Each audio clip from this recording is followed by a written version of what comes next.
So what else have you got that you like to use soft synth-wise besides Complete Control? Or whatever it's Arturia. Oh! Is amazing. Yeah. Arturia, and that was another gift from Mr. Graves. He hooks me up. For my drums, my go-to drums are Addictive Drums 2. It's really easy to do. Great kits. I've got my own standard pop kit I go to. Which sounds great. Well, thank you. And Spectrasonics. Oh. Trillion. Stylus. Right? Motu's got, now I love their modulo is good and the polysynth's good. I like the basic, just like some of the Roland 106 stuff's in there. I don't use that anymore. Arturia. Oh my gosh. And that's pretty much it. And then when I got Jason Graves playing the drum kit. And guitars. And bass. And some bass, sure. And violin and harmonica. Right. Accordion? Accordion. We had thought about doing a polka band. Still no accordion though. We need to find a way to use accordion. Yeah, you know, just talking about that stylus. How about that? Is still good.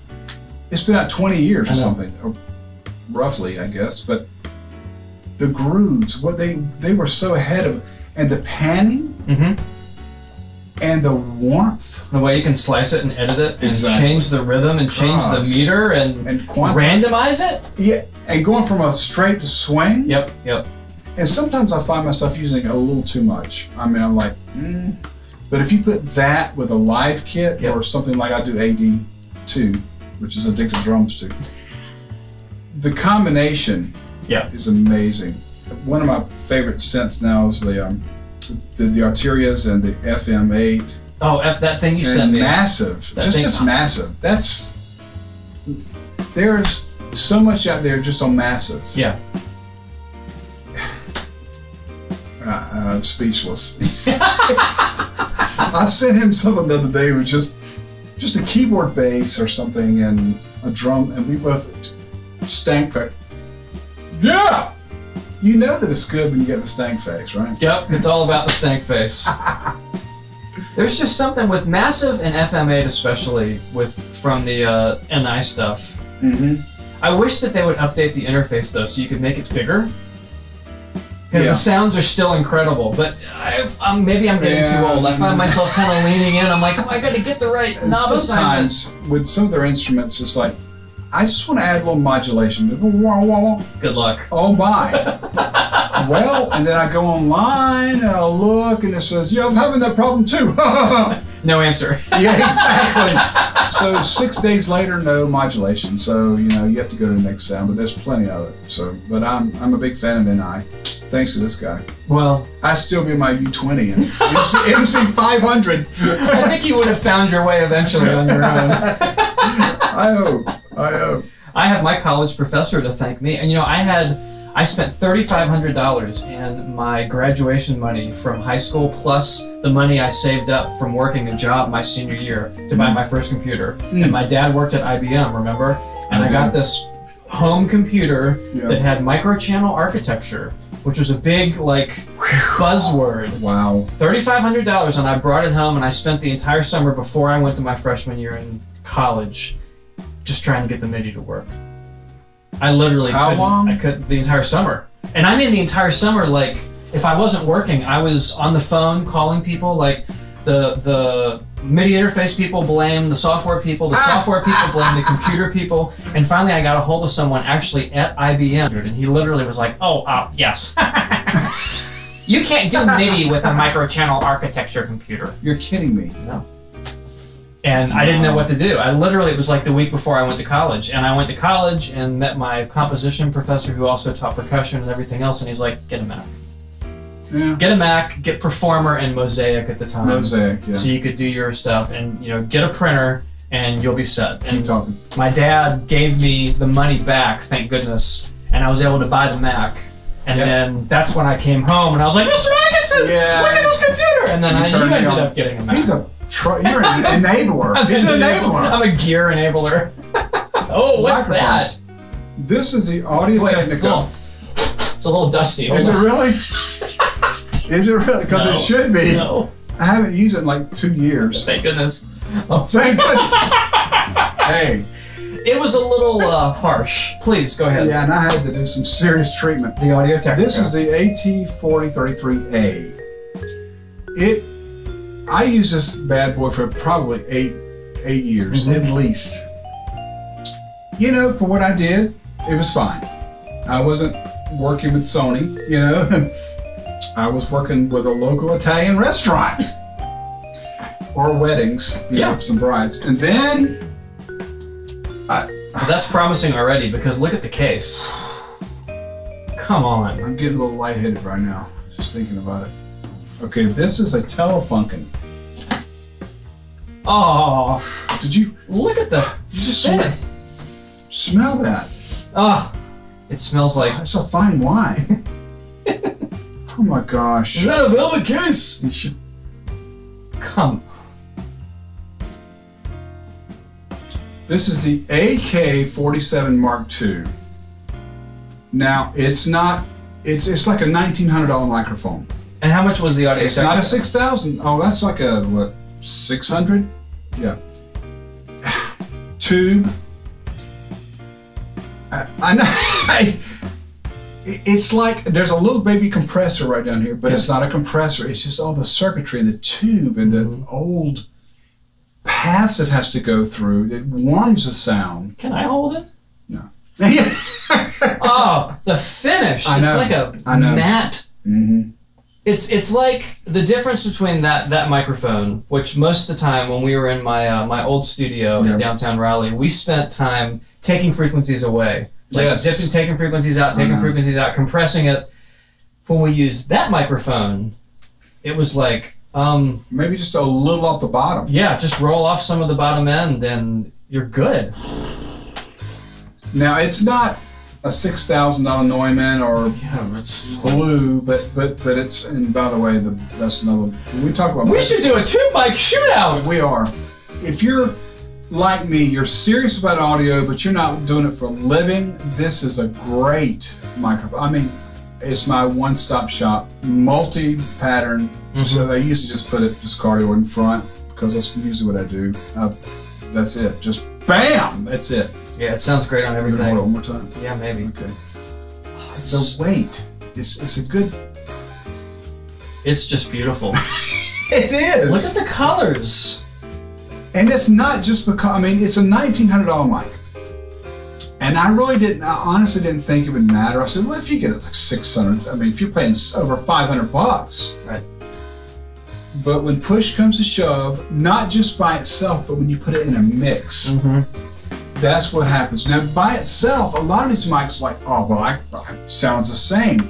Drop it in a mix. Yeah. All those upper harmonics, all the stuff that happens below it, around it. Oh my gosh. Upper harmonics. Yeah, gotcha. Yeah, keep going. And how you push it, and and I was like, do I need a compressor? Yeah, usually I do put compressor on about everything. But do I need to EQ it? There's a lot of times no EQ. Right? Yeah. And I feel guilty. Well, I should put a little sibilance, but it's cutting through. Yeah. And I feel guilty, you know. But it's all about how it sits in the mix. Just Telefunken. So, and this is, who knows what I'll buy next? You know. So, but that's pretty much me, Mr. Grace. And thanks to you, I've upped my game. Ka-ching. And I'm heading towards a divorce. Would you say that it's all mostly money well spent, though? Without a doubt. I mean, you're getting. Let me tell you something. There's something about money can't buy the feeling you get when you sit down in front of the monitors. Music moves people, and it does me. I mean, if you can't put it into words. It's like the ultimate happiness. I mean, there's a lot of things like having kids, marriage, blah blah blah blah blah. But music, right brain, it's just something about it just melts you. I mean, and I'm going to say this. There's time when I'm listening to either my stuff, your stuff, anybody's, you just start crying. I mean, is there anything wrong with that? Like when you're using your old Audio Technica mic. You ruin the moment. No, actually, do you know there's a low percentage of people who can get goosebumps from music? It's something like 10 to 15%. I know I'm one of them because it happens to me all the time. It happens, yeah. And I'll get teary-eyed. I'm just saying, if I hear, if we're in mine, all of a sudden we go to a major 9 or something, or I'm like, oh God, who saw that coming? And you know, and then I pass out. Mm-hmm. No, you wake up like 30 minutes later. But no, it's just the reason I got into music was because I knew from the 7th grade I'm going to do music for a living. It was never not an option. Mm-hmm. I was just going around teaching my comrades, my peers, rhythm counting studies. I was making them. I was making sheets. Okay, do tomorrow. I was like, you're already teaching. These geeks, because I was teaching better than the band director was. Because I was going to more advanced rhythms. I mean, you know, back then we were just doing half notes a quarter. I was like, how about a dot? Give me a dot. Whoa. So I knew from the 7th grade I was going to do something with music. And of course I taught for 30 years. But I can't, it's like a part of me. So I didn't mean to go there, but no, it's fine. I totally went there. So if you, like, let's say there's someone who has a bedroom studio and they've got a little bit of money that they want to spend, and they do, maybe they have a real cheap microphone and they do a little bit of recording, but everything, they want to kind of like upgrade everything. Where do you think would be a good place to start? If they can only upgrade one thing. How cheap? I mean, what's their budget? I mean, hard to say. Just not. I don't want to name like a specific mic, but do you think it would be better to get like new speakers first, and your microphone first, and your interface first? Microphone and speakers. Okay. In my opinion. So I completely agree, and this is what I was thinking. I want to drink to that. Like drunk on music, baby. I want to start crying. You complete me. This is my theory behind equipment. Okay, when you're talking about quality of equipment and signal and getting the best recording and all that kind of stuff, if you're talking about recording live musicians, the microphone is the thing that's going to make them. I'm getting all excited and I'm tripping over my words. The microphone, your choice of mic, is going to make the biggest difference in the kind of recording you're going to get. Garbage in, garbage out. And well, you won't even start with the room and the musician and the instruments and all that. But if you upgrade your microphone to a better mic, you're going to be getting a more neutral and hopefully kind of commercially viable signal. Then the next thing that's going to make a difference is your mic cable. If it's a terrible cable, if it doesn't work or whatever, then you go to your interface. And then it goes into the computer. I kind of think about it that way. And it's the same way when the sound's coming out. When you're listening to it on your speakers, if you have a real bad, cheap, inexpensive pair of speakers and you can't really hear anything, if you upgrade your speakers, that's going to make the biggest difference in what you're hearing. Totally agree. If you're going to, why drop all this money on expensive cables or something? And even your interface with your converters, that's further down the line. It's the speakers that make the biggest difference if you need to improve them. The speakers and the mic. Just from the M audios to these Mackies, and they're flat as a fritter. Yeah, they are. Fritters are flat. They are very flat. They've also been, they were very well broken in for about 10 years. You've mixed a lot of stuff on those. Like, what's some big games you did on that? Dead Space 1, Dead Space 2. I will sell these for $50,000.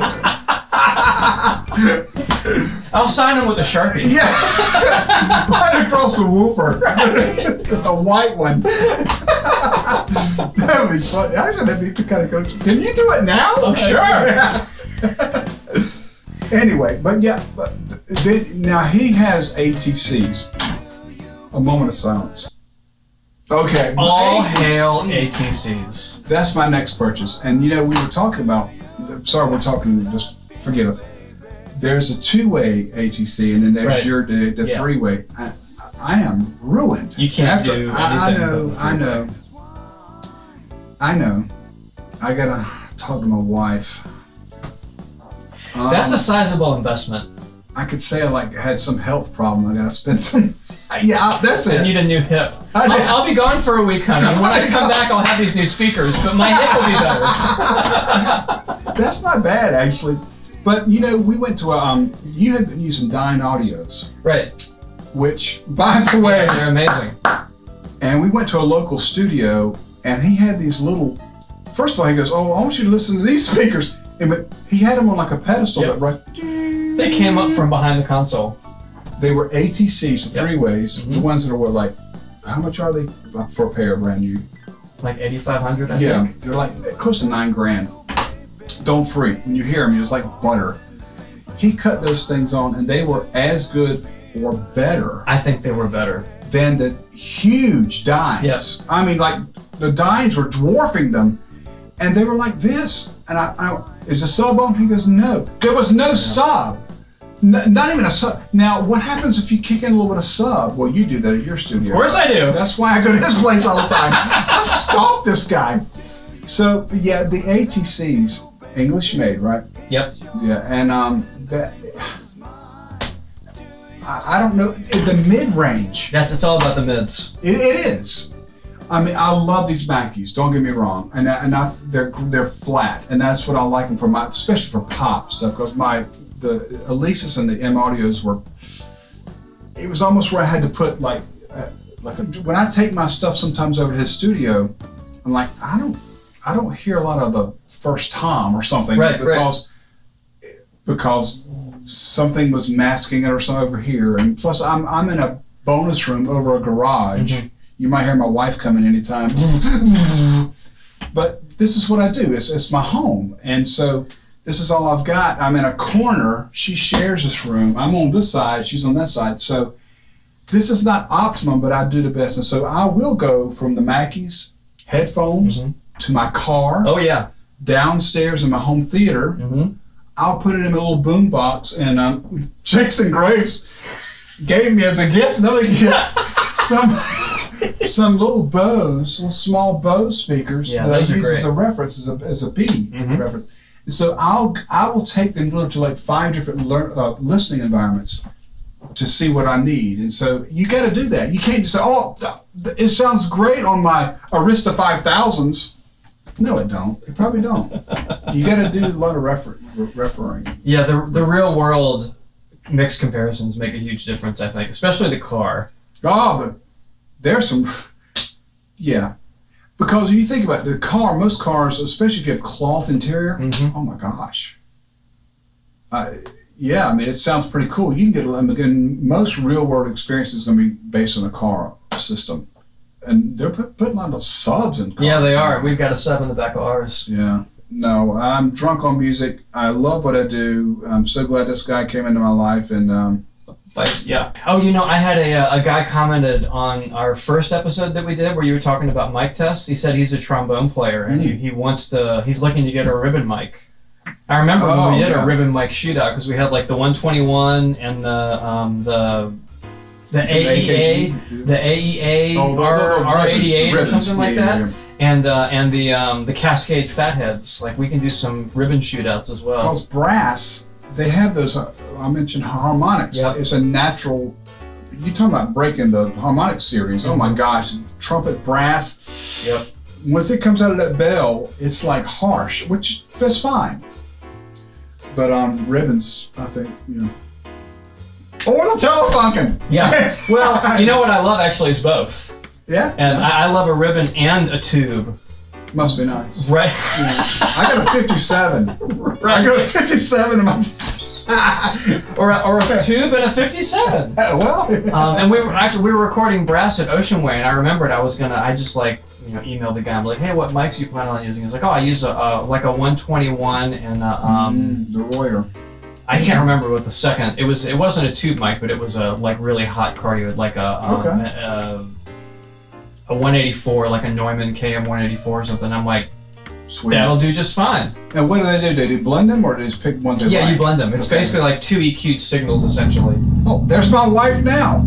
You hear that? Because the ribbon gets all this low end and smooth top end, but then it's like mostly ribbon, and then you just push up the condenser just a little bit to give it some of that top end. Right. Yeah, that's, and your studio experiences. That's another.